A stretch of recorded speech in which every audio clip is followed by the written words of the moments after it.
24 hours of the Passion, 8 p.m. hour, the institution of the Most Blessed Sacrament.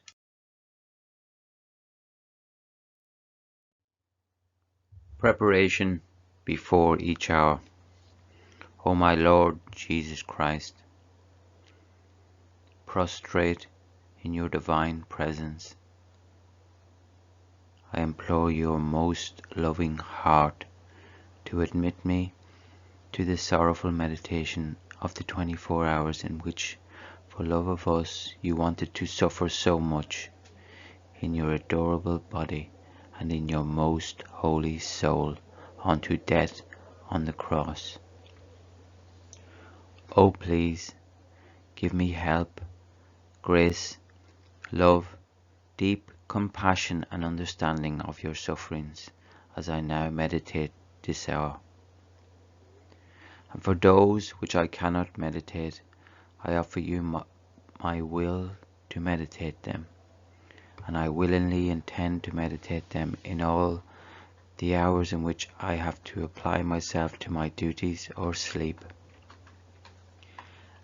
Accept, O merciful Lord, my loving intention, and let it be beneficial for me and for all, as if I effectively and in a saintly way accomplished what I wish to practice. Meanwhile, I give you thanks, O my Jesus, for calling me to union with you by means of prayer. And to please you more, I take your thoughts, your tongue, your heart, and with this I intend to pray, fusing all of myself in your will and in your love, and stretching out my arms to hug you, I place my head on your heart, and I begin. My sweet Jesus, love ever inexhaustible, I see that as you finish the legal supper with your dear disciples, you stand up and along with them raise a hymn of thanksgiving to the Father for having given you food. In this hymn, you offer reparation for souls who fail to give thanks to God for all things He gives them and that sustain their health. O Jesus, this is why in everything you do, touch or see, you always have on your lips the words, "Thanks be to you, O Father." I too, united with you, Jesus, take the words from your very lips, and always and in all things I say, thank you for myself and for all, in order to continue to offer reparation for souls who fail to give thanks to God. The washing of the feet. O my Jesus, it seems that your love has no respite. I see that you have your beloved disciples again sit down. You take a basin of water, wrap a white cloth around your waist, and prostrate yourself at their feet. You do so with a gesture so humble that it draws the attention of all the heavenly inhabitants and enraptures them. The apostles themselves remain almost motionless in seeing you prostrate at their feet. But tell me, my love, what is it you desire? What do you intend to do through such a humble act, an act of humility never before seen, and which will never be seen again?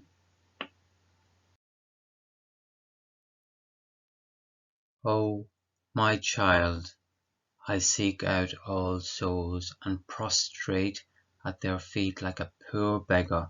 I am asking, persisting in crying out to them, as I devise loving stratagems to win them over. Prostrate at their feet, with this basin of water mixed with my tears, I desire to wash them of all imperfection and prepare them to receive me in the most blessed sacrament. I so much cherish this act of them receiving me in the Eucharist that I do not want to entrust this office to the angels, nor even to my dear mother, but I myself want to purify them in their innermost fibres and dispose them to receive the fruit of the sacrament. I intend, through the apostles, to prepare all souls. I intend to offer reparation for all holy works and for the administration of the sacraments, especially by priests, that are carried out with a spirit of pride, without a divine disposition, and with tepidness. Oh, how many good works reach me, more to dishonour me than to honour me, more to embitter me than to please me, more to give me death than to give me life. These are the offences which sadden me most. Ah, yes, my child, count all of the most intimate offences they commit against me, and offer me reparation with my own will. Console my embittered heart. O my afflicted Jesus, I make your life my own, and, with you, I intend to offer reparation for all of these offences. I want to enter into the most intimate recesses of your divine heart and offer reparation with your own heart for the most intimate and secret offences you receive from your dearest ones. O my Jesus, I want to offer you in everything, and, with you, I want to go to all souls who are about to receive you in the Eucharist, and enter into their hearts to unite my hands with yours and purify them. I beseech you, O Jesus, with this water and these tears of yours, with which you washed the feet of the apostles, let us wash souls who will receive you. Let us purify their hearts. Let us inflame them and shake off the dust with which they are sullied, so that when they receive you, you may find in them your satisfaction rather than the bitterness you are forced to experience. But, my affectionate and good Jesus, while you are all intent on washing the feet of the apostles, I look at you and I see another sorrow that pierces your most sacred heart. These apostles represent all the future children of the Church, and each of them the series of each one of your sorrows. In some you discover weakness, in others deceit, hypocrisies, and excessive love for personal interests. In St. Peter you discover the lack of resolve and all the offences of church leaders. In St. John, the offences of your most faithful ones. In Judas, all of the apostates with the whole gamut of the great evils they commit. Oh, your sorrow is so stifled by pain and love that, unable to contain it, you pause at the feet of each apostle and burst into tears, praying and offering reparation for each of these offences and imploring the appropriate remedy for all of them. Beloved Jesus, I too unite myself to you. I make your prayers, your reparations, and your appropriate remedies for each soul my own. I want to mix my tears with yours so that you may never be alone, but may always have me with you to share in your pains. But, sweet love of mine, As you continue to wash the feet of the apostles, I see that you are now at Judas' feet. I hear your laboured breath. I see that you are not only cry, but sob, and as you wash those feet, you kiss them and you press them to your heart, unable to speak because your voice is stifled with sobs. You look at him with eyes welled up with tears, and say to him from your heart, "My child, oh please, I beg you with the voice of my tears, do not go to hell.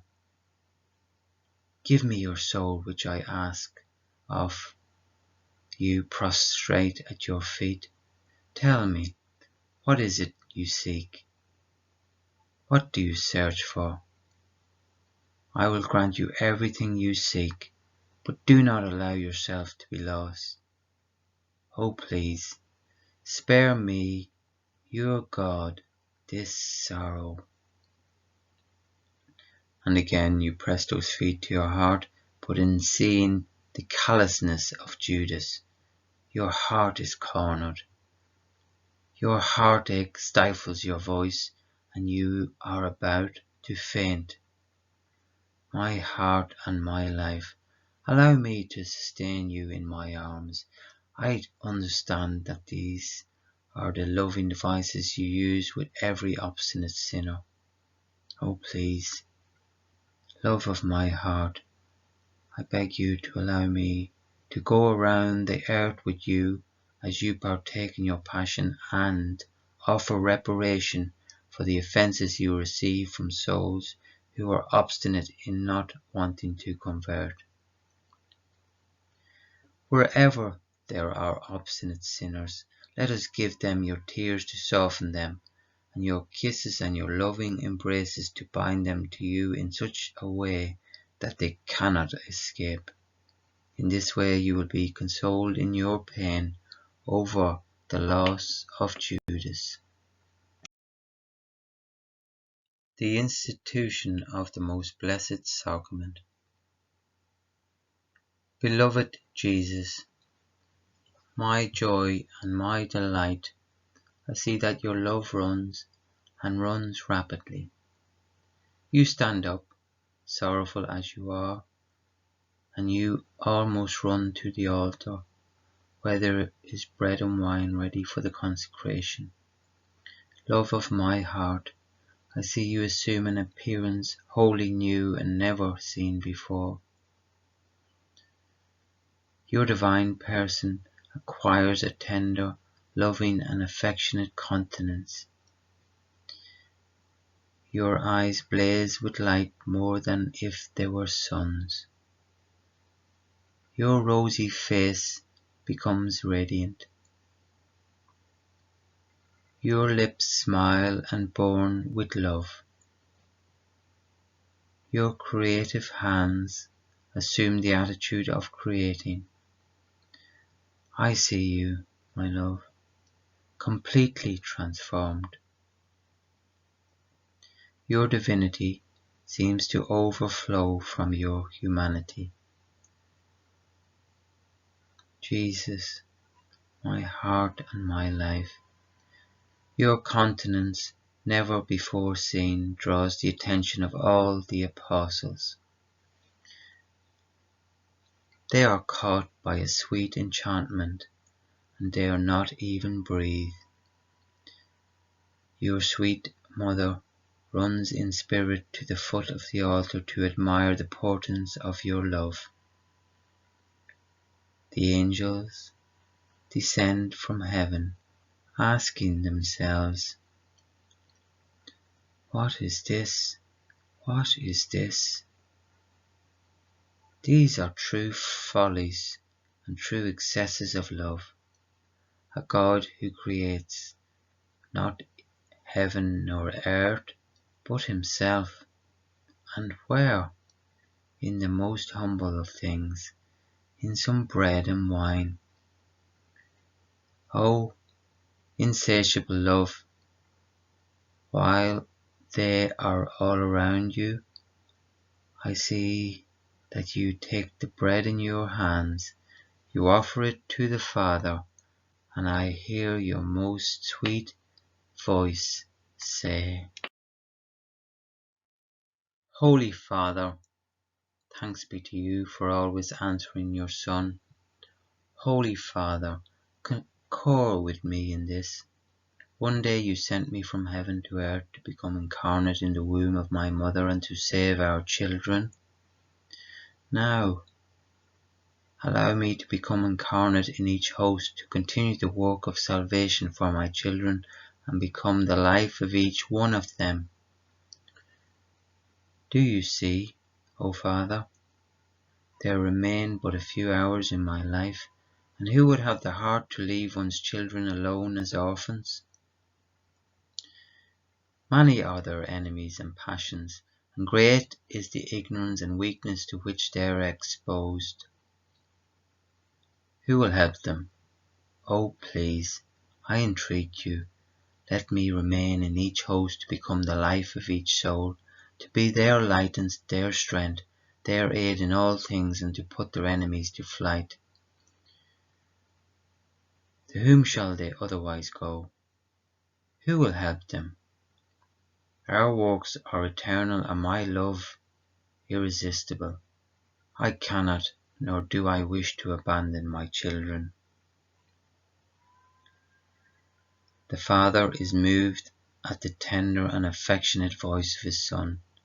He descends from heaven and is now upon the altar united with the Holy Spirit, and he concurs with the Son, and Jesus, with a resounding and moving voice, pronounces the words of the consecration, and without leaving himself, he bilocates himself in the bread and wine. He then administers himself to his apostles, and I believe that our Heavenly Mother is not deprived of receiving him. O Jesus, the heavens bow down, and all send you an act of adoration in your new state of the complete emptying of yourself. O sweet Jesus, your love remains pleased and satisfied as you have nothing left to do. But I see you on this altar, my love, hosts that will be consecrated until the end of time. I behold lined up in each host your entire sorrowful passion, as souls at the expense of the excess of your love prepare for you the excess of ingratitude and enormous crimes. And I, heart of my heart, want to be always with you in each tabernacle, in all the physics, and in each consecrated host that will exist until the end of the world, to offer you my acts of reparation that corresponds to the offences you receive. O Jesus, as I contemplate you in the most blessed sacrament, I kiss your majestic forehead, but in kissing you I am pierced by your thorns. O my Jesus, in this sacred host, how many souls force such thorns upon you? They come before you and, instead of offering you the homage of their good thoughts, offer you their evil thoughts. You, in turn, lower your head as you do in your passion to receive and bear the thorns of their evil thoughts. O my love, I draw close to you to share in your sorrows.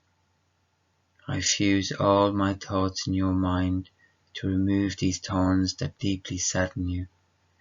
May each one of my thoughts flow in each one of your thoughts to offer reparation for each evil thought and to alleviate your afflicted thoughts.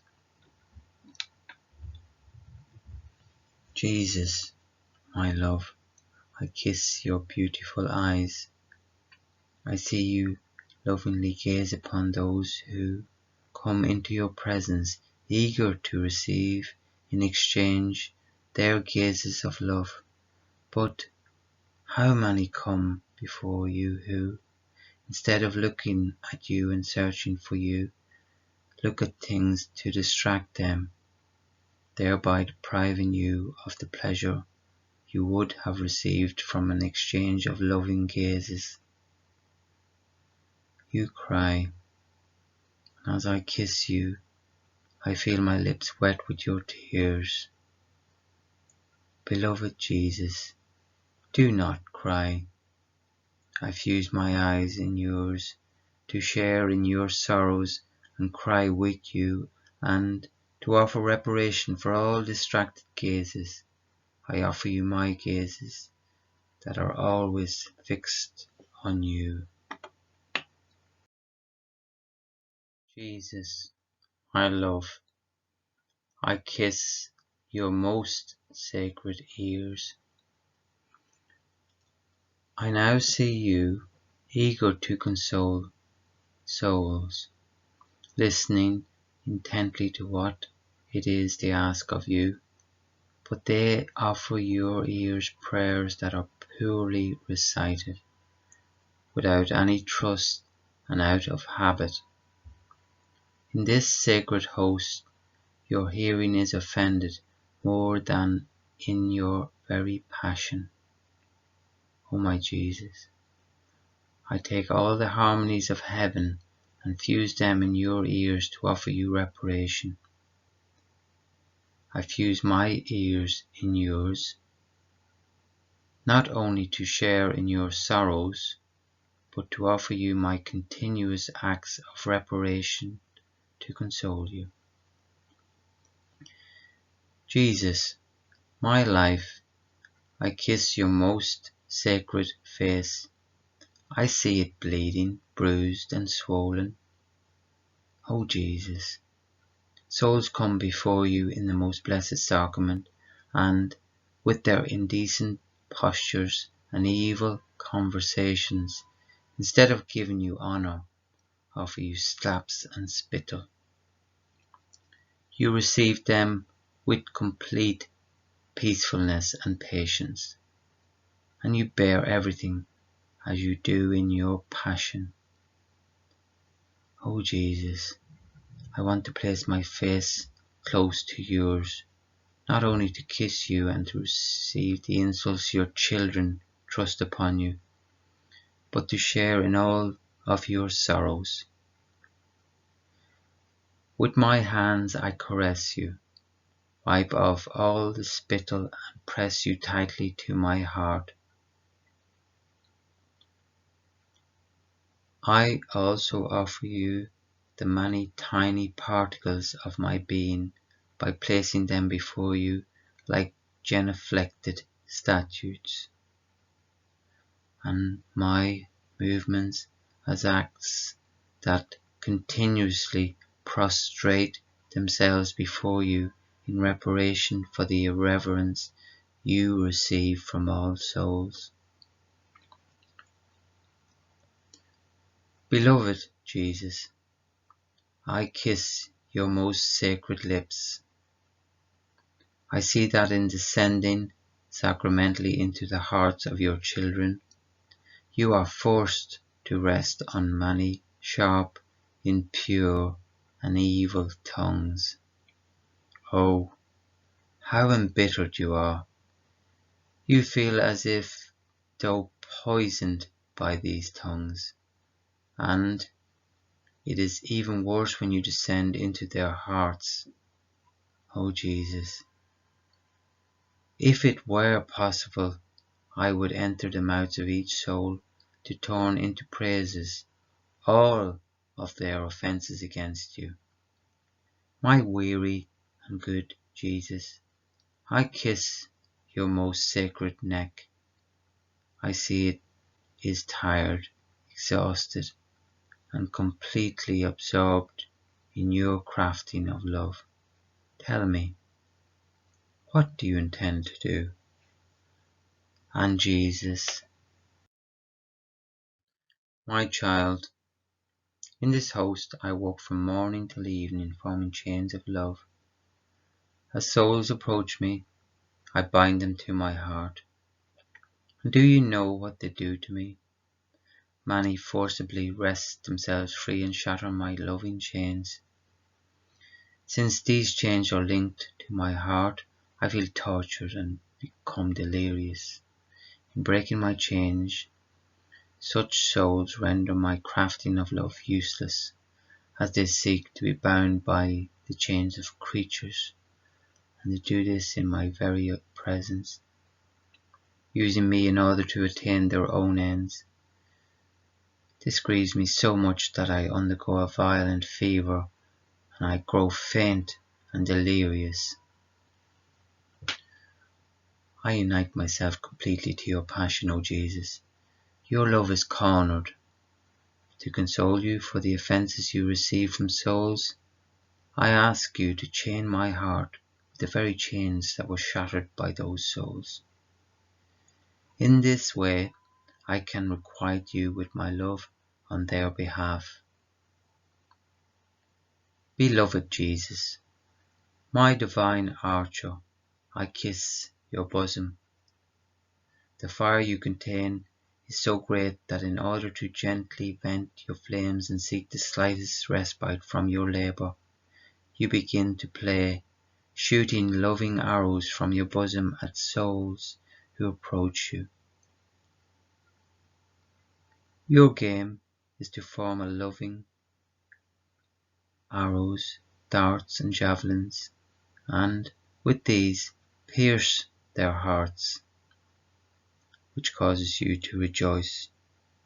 But many reject them, O Jesus, by sending you in return arrows of insipidness, darts of lukewarmness, and javelins of ingratitude, thus leaving you so afflicted that you weep bitterly. O Jesus, here is my bosom, ready to receive not only your arrows destined for me, but those destined for but rejected by others, so that you will no longer lose at your game of love. I offer you reparation also for the insipidness, lukewarmness, and ingratitude of souls. O Jesus, I kiss your left hand, and I wish to make reparations for all the illicit or blameworthy touches in your presence, and I beg you to press me always tightly to your heart. O Jesus, I kiss your right hand, and I intend to make reparation for all the sacrileges, especially for the Masses poorly said. How many times, my love, are you compelled to descend from heaven into unworthy hands and hearts? Although you are nauseated in these hands, love forces you to stay. What is more, in some of your ministers, you discover those who renew your passion on account of their enormous crimes and sacrileges. They renew the deicide. Jesus, I am frightened at the thought of it.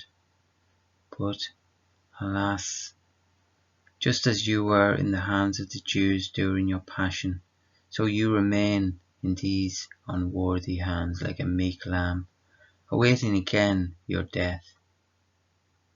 O Jesus, how much you suffer. You yearn for a loving hand to free you from these sacrilegious hands. O Jesus, when you are in these hands, I bid you to summon me to your side to offer you reparation by covering you with the purity of angels and anointing you with your own virtues. By this means, the nausea you experience in those hands will be lessened. I offer you my heart as a shelter and refuge, and while you are in me, I will pray for the priests so that they may be your worthy ministers. O Jesus, I kiss your left foot. I offer reparation for those who receive you out of habit and without the proper dispositions. O Jesus, I kiss your right foot. I offer reparation for those who, in receiving you, offend you. And when they dare to do this, oh, I beg you to renew the miracle you performed with Longinus.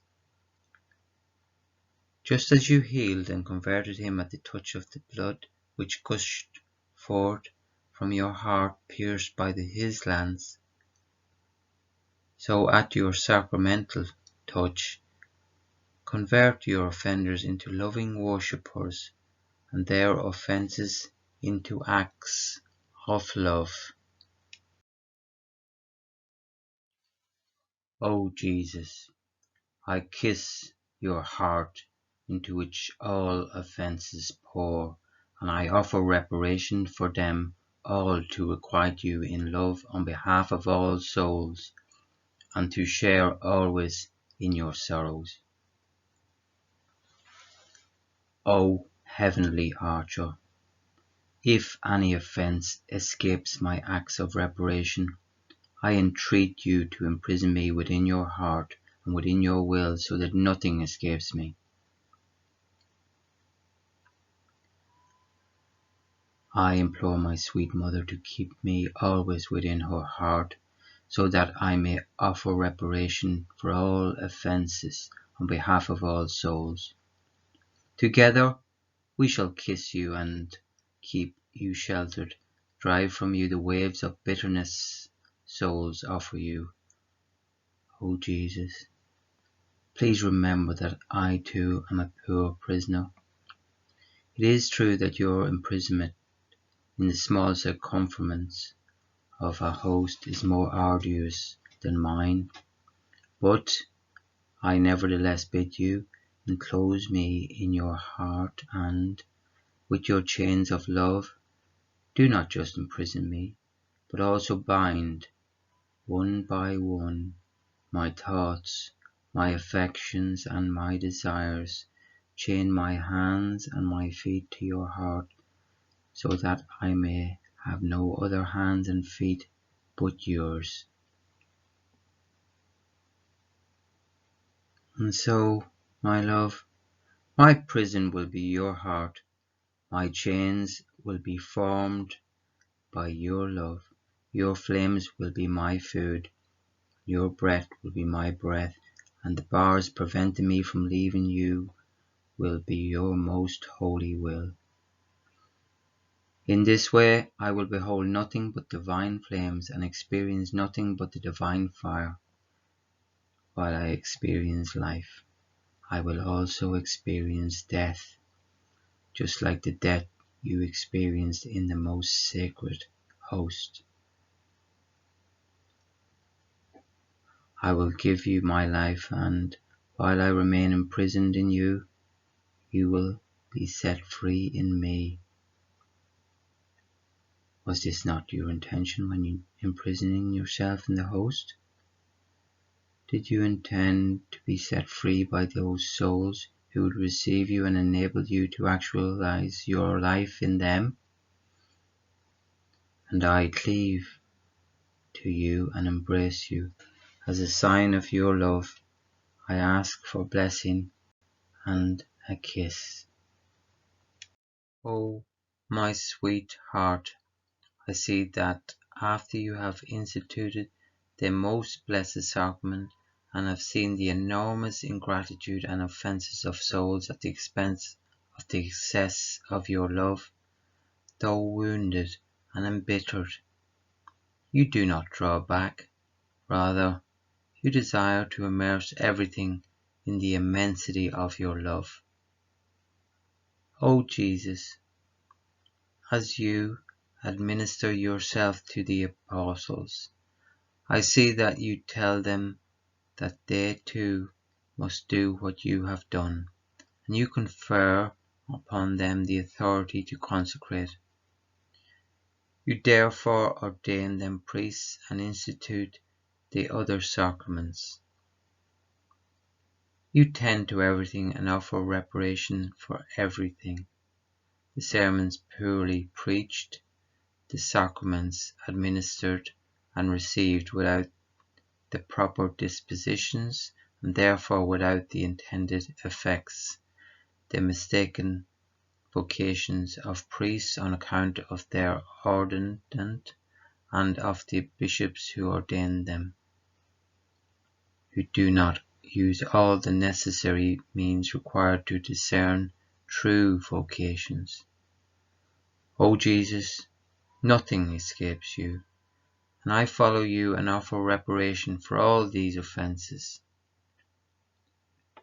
Then, after you have fulfilled everything for the institution of the sacraments, you take your apostles with you and you set out for the Garden of Gethsemane to begin your sorrowful passion. I will follow you in everything to keep you faithful company.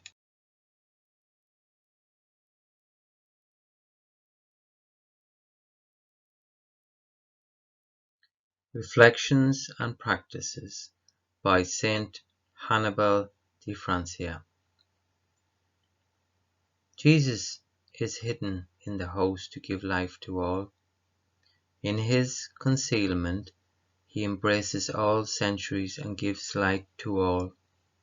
In the same way, by hiding ourselves in him, we will give life and light to all with our prayers and reparations, even to those who have separated themselves from the Church, and to those who are unfaithful, as Jesus does not exclude anyone.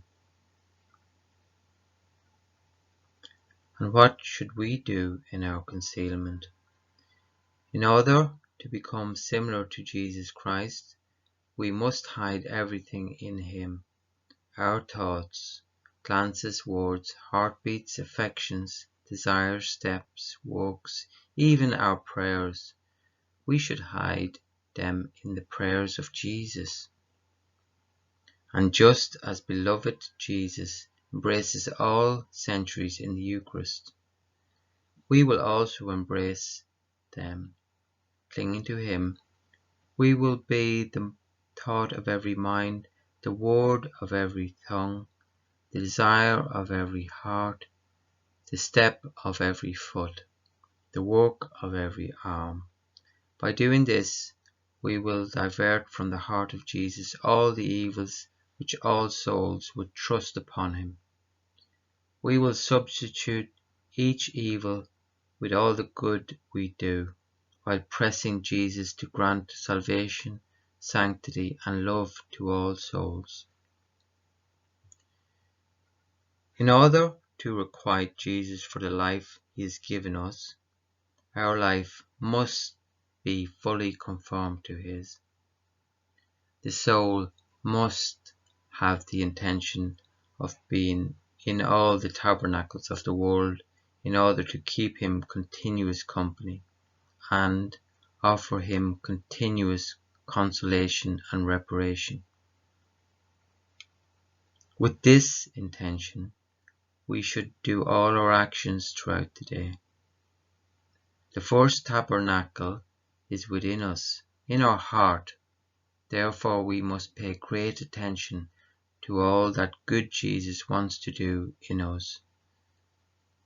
Many times, being in our heart, Jesus makes us feel the need for prayer.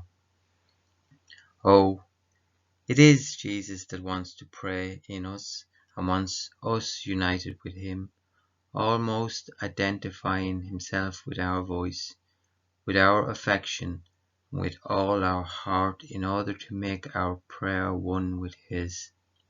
So, in order to give honor to Jesus' prayer, we should be attentive in submitting to him our entire being, so that beloved Jesus may raise his prayer and speak to the Father, thereby renewing on earth the effects of his own prayer. We need to pay attention to each one of our interior movements, because good Jesus will one moment make us suffer, the next moment he will ask us to pray, one moment he will place us in one interior state, in the next moment in another, in order to repeat his own life in us. Let us suppose that Jesus places us in the circumstances of exercising patience. He receives so many grave offences from souls that he feels moved to resort to chastisements to strike them. And here he gives us the opportunity to exercise patience. We must give him honour, bearing everything in peace, just as he does. Our patience will snatch from his hands the chastisements which other souls draw down, because he will exercise his own divine patience within us.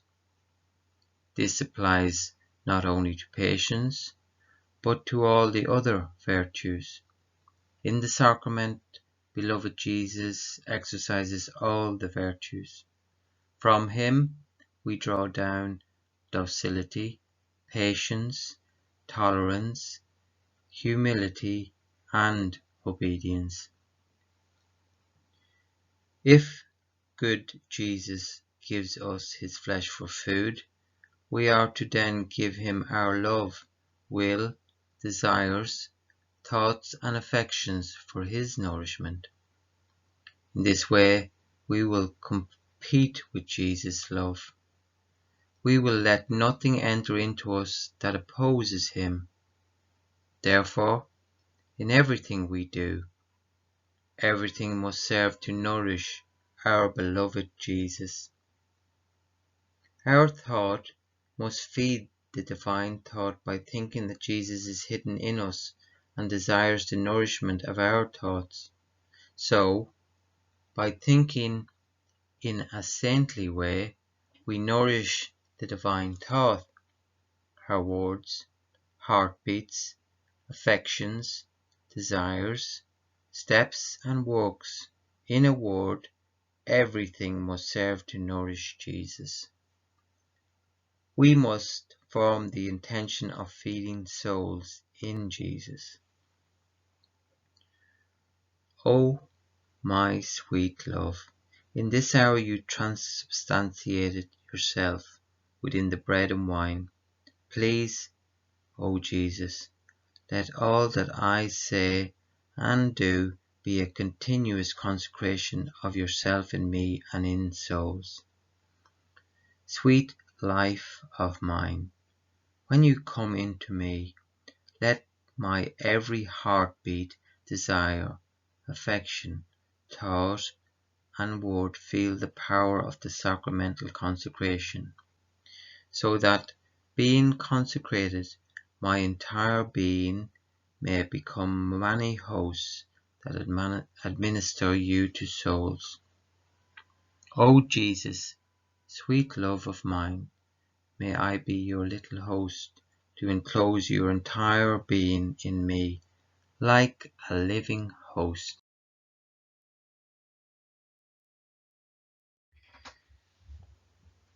Thanksgiving after each hour. My beloved Jesus, you have called me in this hour of your passion to keep you company, and I have come. With the most touching and eloquent words, I seem to hear you praying, offering reparation, suffering and pleading in anguish and sorrow for the salvation of souls. I tried to follow you in everything. Now I owe you my heartfelt thank you, and I bless you. Yes, O Jesus, I repeat my thank you thousands and thousands of times. And I bless you for all that you have done and suffered for me and for everyone. I thank you and I bless you for every drop of blood you shed. I thank you and I bless you for every breath, heartbeat and step. I thank you for all the words, glances, afflictions and affronts you lovingly endured. For everything you did, O Jesus, I offer you my thank you and I bless you. O my dear Jesus, let my soul send forth a continuous flow of thanksgivings and blessings. May they draw down on all of us the flow of your blessings and graces. Oh, my sweet Jesus, press me to your heart and with your most sacred hands mark every particle of my being with your I bless you, so that my being may send forth a continuous hymn of blessings to you.